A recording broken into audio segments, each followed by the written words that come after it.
Nasa kustudiya na ngayon ng otoridad ang mataas na opisyal ng Bicol Regional Party Committee matapos na maaresto ng pinag-isang puwersa ng mga sundalo at pulis sa Barangay San Ramon, Iriga City, Camarines Sur.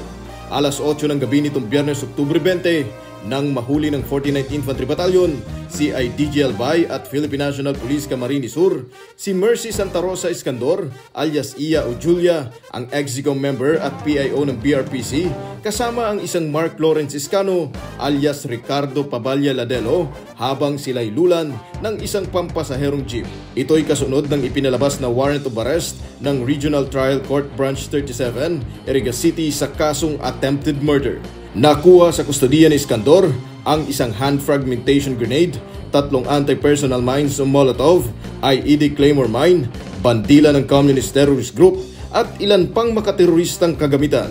Habang nakuha naman kay Iscano ang isang caliber 9mm pistol, isang magazine at mga bala. Ang pagkakahuli sa nasabing mga individual ay resulta ng patuloy na pakikipag-ugnayan ng publiko at masinsinang intelligence operations ng mga otoridad.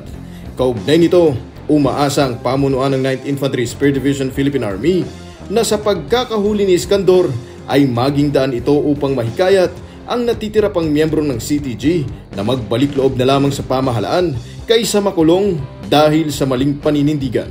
Ang pagkakahuli kay Iskandor ay bunga ng mas pinaigting na intelligence operations ng mga otoridad upang matunton ang mga natitira pang miyembro ng CTG habang patuloy pa rin silang hinihikayat na sumuko na lamang upang hindi nasapitin pa ang pagkakabilanggo o ang pagkakasawi. Kapayapaan para sa lahat. Jiro Banania, Spear News.